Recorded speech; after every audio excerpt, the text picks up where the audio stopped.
দেখতে পাচ্ছেন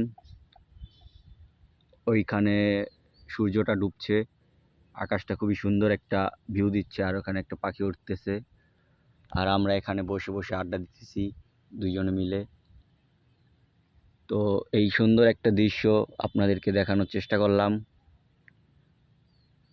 ওমাইক দৃশ্য, ওমাইক, হ্যাঁ, কত সুন্দর একটা পরিবেশ। এটাই আমাদের গ্রামের সৌন্দর্য। সামনের গ্রামের ওই পাশ দিয়ে সূর্য ডুবছে, আর আকাশটা কি সুন্দর লাল লাল রং, খুব সুন্দর একটা দৃশ্য। তো এখানে বসে থাকতে আসলে অনেক ভালো লাগতেছে, তাই আর কি বসে আছি। আর অনেক দিন তেমন ভিডিও করা হয় না, তাই একটা